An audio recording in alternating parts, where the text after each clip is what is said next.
तो ये क्वेश्चन करते हैं, फाइंड द इक्वेशंस है ना, एक से ज्यादा लाइन है, find the equations of the line passing through point 2 3 and making intercept of length 3 units between these two lines है ना, दो लाइन्स दे रखी है।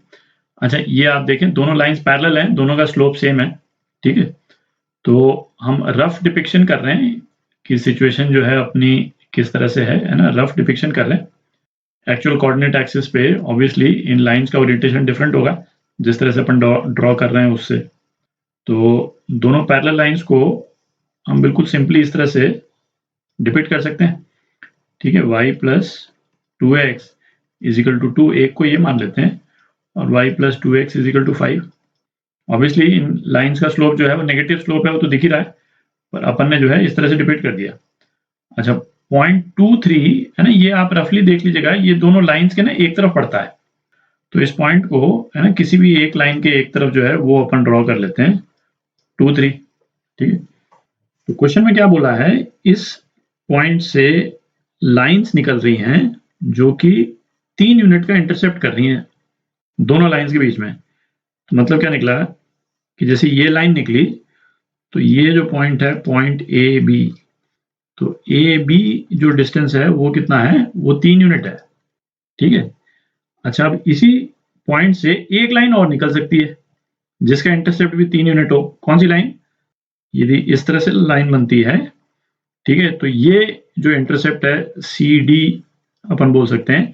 तो ये सी डी इंटरसेप्ट भी 3 यूनिट का हो सकता है ना। मतलब दो केसेस में हमको इस तरह की सिचुएशन मिल सकती है कि पॉइंट 2 3 से जो लाइन निकले वो 3 यूनिट का इंटरसेप्ट बनाए। तो ये डिस्टेंस कितना हो गया, 3 यूनिट हो गया, ठीक है। अब हमको इन ये जो दो लाइंस हैं जिसपे ए बी और सी डी पढ़ रहे हैं उसकी इक्वेशन निकालनी है। तो ये पॉइंट तो अपने को मालूम ही है, यदि इन लाइंस की अपने को स्लोप मिल जाए, ठीक है, एम यदि स्लोप यदि मिल जाती है तो अपन लाइन की इक्वेशन निकाल लेंगे, ठीक है। तो स्लोप निकालते हैं बेसिकली इस लाइन की। तो इसमें अपन क्या रिजल्ट यूज करेंगे कि सपोज यदि कोई लाइन अपने को दे रखी है, इस लाइन को मैं L1 बोल देता हूँ, एक जनरल पॉइंट डिस्कस कर रहे हैं अभी अपन, और वो यदि लाइन एंगल बनाती है अल्फा, ठीक है, और एक दूसरी लाइन है वो लाइन L1 से एंगल बना रही है थीटा। दो लाइंस के बीच में एंगल जो है वो क्या है, थीटा है, ठीक है। तो लाइन L2 जो है वो हॉरिजॉन्टल से क्या एंगल बना रही है, सपोज बीटा एंगल बना रही है। तो लाइन L1 का स्लोप जो है वो कितना है, tan अल्फा, और L2 का स्लोप जो है वो कितना है, tan बीटा, ठीक है। तो यदि अपने को ये दो चीजें दे रखी हो है ना, L1 का स्लोप दे रखा हो मतलब अल्फा दे रखा हो, और दोनों लाइंस के बीच में एंगल दे रखा हो मतलब ये थीटा दे रखा हो, तो अपन L2 का स्लोप निकाल सकते हैं, ठीक है। ये तो क्लियर है। L2 का स्लोप कैसे निकलेगा, M2 वो हो जाएगा tan बीटा, और tan बीटा कितना है, tan थीटा प्लस अल्फा के बराबर, और ये कितना होता है tan theta plus tan alpha upon 1 minus tan theta tan alpha, है ना, ये तो मालूम है अपने को। तो ये कितना हो जाएगा tan theta plus tan alpha, tan alpha है m1 upon 1 minus m1 tan theta, ठीक है। इससे हम ये L2 लाइन की स्लोप निकाल सकते हैं। तो यहाँ पे ये जो लाइन है ना, ए बी वाली जो लाइन है, ये बेसिकली हमारी, यहाँ पे ले देता हूँ, ये L2 लाइन है, ठीक है। और ये वाली जो लाइन है y plus 2x is equal to 2, ये हमारी L1 लाइन है, ठीक है। अच्छा अभी अपने को L2 का स्लोप निकालने के लिए पहले क्या L1 L2 के बीच का एंगल निकालना है, ये थीटा है ना, ये निकालना है, ठीक है।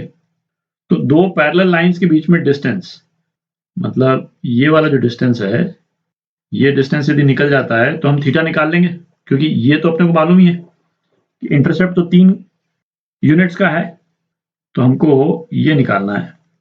इसको मैं क्या बोल देता हूँ, इसको इस पॉइंट को P बोल देता हूँ। तो अपन AP निकाल रहे हैं। AP जो है वो क्या होता था, दो पैरेलल लाइंस के बीच का C2 माइनस C1 का mod upon under root A square plus B square, है ना, ये तो अपन कर चुके हैं।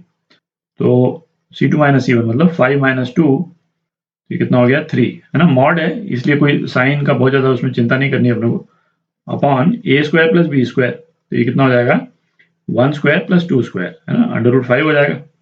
तो ये कितना आ गया, 3/√5 आ गया। ठीक है। अच्छा, बीपी आप निकाल लीजिएगा, है ना, ये 3 है, ये 3/√5 है, तो बीपी कितना आ जाता है, बीपी आ जाता है 6/√5 आ जाता है। ठीक है, आप पाइथागोरस थ्योरम लगाएं तो बीपी जो है वो 6/√5 आ जाता है। तो tan थीटा यहाँ लिख देते हैं, tan थीटा जो है वो कितना हो गया, 1/2 हो गया। दिख रहा है, 3/√5 अपॉन 6/√5, तो tan थीटा 1/2 हो गया। तो अब इस वाले रिलेशन में, है ना, ये वाला जो रिलेशन है अपने पास में m1 की वैल्यू भी है और tan थीटा की वैल्यू है, तो अपन m2 निकाल सकते हैं। m2 निकाल लेते हैं। तो इस वाले लाइन का स्लोप जो m1 है ना, वो कितना हो जाएगा, -2 है, दिख रहा है। तो m1 जो है वो -2 के बराबर है ना, इस लाइन का स्लोप। तो m2 जो है वो कितना हो जाएगा, tan थीटा अभी अपन ने निकाला 1/2 प्लस m1, मतलब plus -2 upon 1 minus m1, m1 कितना है, -2 इंटू tan थीटा इज 1/2। ठीक है, तो ये कितना आ जाता है, -3/4 आ जाता है। ठीक है, तो m2 का स्लोप आ गया। तो L2 लाइन की इक्वेशन अब अपन निकाल सकते हैं। तो L2 लाइन की इक्वेशन क्या हो जाएगी, थोड़ी जगह बना लेते हैं। पॉइंट जो है वो तो 2 3 है ही, है ना, ये पॉइंट है 2 3। तो इक्वेशन क्या हो जाएगी L2 की, y माइनस y1, है ना, मतलब 3 इज इक्वल टू स्लोप, है ना, -3/4 x माइनस x1 जो है 2 है। तो ये कितना हो गया, 4y minus 12 is equal to -3x plus 6। तो ये हो गया 3x plus 4y minus 18 is equal to 0। तो एक लाइन की इक्वेशन तो ये आ गई है, एक लाइन की इक्वेशन ये आ गई। अब ये जो दूसरी वाली लाइन है, CD वाली लाइन, है ना, उसकी इक्वेशन निकालनी है अपने को। तो अब इसको अपन L2 लाइन मान करके अब इसकी स्लोप निकालते हैं। पहले तो थोड़ी जगह बना लेता हूँ मैं। अच्छा, ये जो सिचुएशन है कि हमको एक लाइन की स्लोप मालूम है और दो लाइंस के बीच में एंगल मालूम है, तो हमारे दूसरी लाइन का जो स्लोप निकालना है, इसकी एक और कंडीशन हो सकती है बस। दूसरी कंडीशन क्या हो सकती है ना, कोई तीसरी पॉसिबिलिटी नहीं है उसमें। दूसरी पॉसिबिलिटी क्या हो सकती है कि इसमें अल्फा इतना छोटा था, इसमें इसका स्लोप ज्यादा है। अल्फा तो ये हो गया, ये आपकी L1 लाइन हो गई। ठीक है, और दूसरी वाली लाइन जो है वो कौन सी हो गई, दूसरी वाली लाइन ये हो गई। आप देख रहे हैं, दूसरी वाली लाइन का स्लोप जो है वो अल्फा से कम है। ठीक है, तो इस वाले केस में क्या है, बीटा ये हो गया और थीटा तो ये का यही है। ठीक है, तो इस वाले केस में भी यदि थीटा और अल्फा हमारे को मालूम हो तो कैलकुलेशन हमारा थोड़ा सा डिफरेंट हो जाएगा, इन द सेंस कि m2 ये तो अभी भी tan बीटा है, पर बीटा इटसेल्फ जो है वो अब क्या हो जाएगा, अल्फा माइनस थीटा हो जाएगा, है ना। तो ये हो गया क्या, tan अल्फा माइनस थीटा हो गया। ठीक है, तो ये क्या हो गया, tan alpha minus tan theta upon 1 plus tan alpha tan theta हो गया।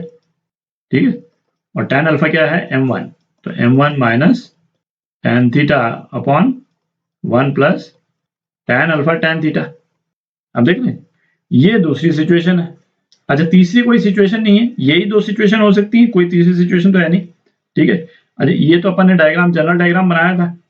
अब ये दूसरी वाली सिचुएशन में अपन m2, है ना, सेकंड L2 लाइन का स्लोप जो है वो निकालते हैं। थोड़ी जगह कर लेते हैं। तो यहाँ ऊपर जगह कर ली अपन ने, तो m2 जो है वो कितना हो जाएगा, है ना, ध्यान से लिखेंगे अपन। tan अल्फा कितना है, वो तो उतना ही रहेगा, -2। ठीक है, -2 माइनस tan थीटा कितना है, 1/2 अपॉन 1 प्लस tan अल्फा जो है -2 इंटू tan थीटा जो है 1/2। ठीक है, तो इसको देखें, ये क्या आ रहा है, -3/2 अपॉन ये 0 आ रहा है। आप देख रहे हैं, डिनोमिनेटर जो है वो 0 हो गया। तो इसका मतलब क्या हुआ, है ना, अनडिफाइंड हो गया, और अनडिफाइंड को अपन इन्फिनिटी से डिफाइंड करते हैं। ठीक है, तो स्लोप जो है जब अनडिफाइंड हो जाती है इन्फिनिटी, इसका इम्प्लीकेशन क्या हो गया कि ये वाली लाइन जो है वर्टिकल लाइन है। ठीक है, परपेंडिकुलर है एक्स एक्सिस के और वाई एक्सिस के पैरेलल है। जो एंगल बीटा है वो क्या हो जाएगा, 90 डिग्री हो जाएगा। ठीक है, तो इसका मतलब क्या निकला कि ये वाली लाइन कौन सी हो गई, ये वाली लाइन ये हो गई। आप देख रहे हैं, ये तो चूंकि अपन ने इस तरह से डायग्राम बनाया है तो ऐसा थोड़ा सा अनलाइकली टाइप का दिख रहा है, बट जब आप एक्चुअल डायग्राम बनाएंगे ना तो एक्चुअल डायग्राम में आपको दिख जाएगा कि एक लाइन जो है वो बिल्कुल परपेंडिकुलर आ रही। तो ये वाली लाइन जब बिल्कुल परपेंडिकुलर हो जाएगी तो इसकी इक्वेशन क्या हो जाएगी, जिस भी पॉइंट से पास करेगी उसका एक्स कोऑर्डिनेट है ना, वही इक्वेशन हो जाएगी इसकी। तो इसकी इक्वेशन क्या हो गई, सिंपल ही है, तो यहीं पे लिख देते हैं x इज इक्वल टू 2, क्योंकि पॉइंट 2 3 से पास कर रही है तो x इज इक्वल टू 2, ये इसकी इक्वेशन हो गई। तो सेकंड लाइन की इक्वेशन जो है वो क्या आ गई, x इज इक्वल टू 2 आ गई। ठीक है, एक लाइन की इक्वेशन अपन निकाल ही चुके हैं पहले। तो ये दो आपके आंसर।